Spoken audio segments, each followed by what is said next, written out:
Como se forja um cangaceiro? Capítulo 9. As mulheres eram marcadas com ferro em brasa. Lampião ditava a moral do Nordeste. Vestido curto e ruge, valia quase uma sentença de morte. Zé Baiano recebe o castigo que merecia. Através das declarações de Volta Seca, o público começa a se inteirar sobre a vida do bando de Lampião. Narrativa sincera que nos faz esse ex-componente dessa quadrilha de bandidos que durante muitos anos assolou o sertão de 7 estados do Nordeste. Fizemos uma devassa na vida desse sentenciado e chegamos à conclusão serena e muito ponderada de que até hoje, justamente, esse moço está desfrutando, para não dizermos, está sendo esmagado pelo prestígio sinistro e sem fundamento de um cangaceiro cruel e de mais perversa índole. Volta Seca, verdade que participou do bando do Capitão Virgulino, assistiu a inúmeros ataques e assaltos durante o tempo que permaneceu no bando, mas apenas como um mero participante, mas nunca como um bandido. Ele foi raptado quando criança pelos homens de Lampião e sua tarefa na quadrilha era apenas cuidar de animais. E isso, como dissemos, durante um curto período de tempo, pois mesmo antes de completar 14 anos, foi capturado pela polícia e até a presente data cumpre uma pena a mais injusta das penas, pois segundo ele foi submetido a um julgamento com 13 anos de idade. Verdadeiro atentado às leis penais. Deixemos Volta Seca elucidar esses detalhes nas posteriores reportagens e entregamo-lhe a palavra. Essas perversidades praticadas por Zé Baiano, eu sei que correram todo o Brasil. De fato, ele tinha esse prazer maldoso de ferrar as moças no rosto, na barriga e nas pernas com ferro de marcar o gado. Zé Baiano era um tipo alto, forte e a cor da pele quase roxa, muito mais escuro do que eu. Naquela época devia estar com uns 45 anos. Trazia sempre com ele uma mulher, uma sertaneja bonitona e de atitudes resolvidas. Chamava-se Lídia. Zé Baiano, o que tinha de paixão pela mulher, também tinha de ciúmes. E numa dessas explorações, ela foi assassinada por ele no estado de Sergipe. Nós mesmos não sabíamos, ou melhor, não tínhamos certeza se os ciúmes de Zé Baiano tinham ou não fundamento. Alguns anos depois do assassinato da amante, um coiteiro chamado Antônio de Chiquinho reuniu um grupo de homens que conseguiu pegar desprevenido Zé Baiano. E o perverso cangaceiro foi justiçado no mesmo estado de Sergipe. Foi uma luta tremenda desse homem para não morrer. Homenagem seja feita à sua valentia.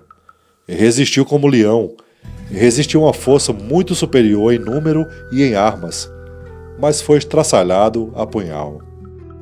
O saque de Queimadas. Esse é o ponto principal que eu quero que seja esclarecido, porque é justamente nele que se enterram as raízes das injustiças que venho sofrendo por parte das autoridades, que até hoje me prendem entre os 4 muros de uma penitenciária.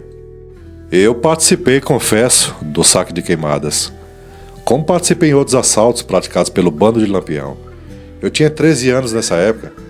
Contaram coisas bárbaras a meu respeito, que depois que os soldados do destacamento foram fuzilados, eu, de punhal em punho, fui sangrando os cadáveres e lambendo sangue na lâmina do meu punhal. Grosseira mentira dos meus acusadores. Juro por tudo que há de mais sagrado que isso não aconteceu.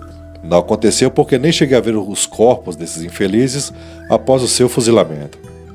A verdadeira história de Queimadas é esta. Lampião entrou nessa localidade e prendeu os soldados que ali haviam. Deixou 5 cabras rondando, tomando conta do local onde havia o destacamento. Eu tinha nessa época 13 anos. Eu estava na sociedade, mais Antônio de Ingrácia, Cirilo e Zé Baiano. Sociedade é uma espécie de bar, onde tem bilhares e outras diversões. Lampião chegou a esse bar, dizendo que já havia matado os soldados e soltado os presos da cadeia local. Ora, eu não estava no lugar da chacina e nem assisti, porque eu estava baleado. Eu fui ferido num combate que se travou na fazenda do Riachuelo à noite. Recebi uma bala no fígado e essa bala ainda se encontra alojada em meu órgão. No hospital, onde fui há pouco tempo, recusaram-se a extraí-la e até hoje sinto dores nesse local. Os verdadeiros chacinadores do destacamento de Queimadas, composto de 7 soldados e um sargento, foram Lampião, Ezequiel, Luiz Pedro e Virgínio.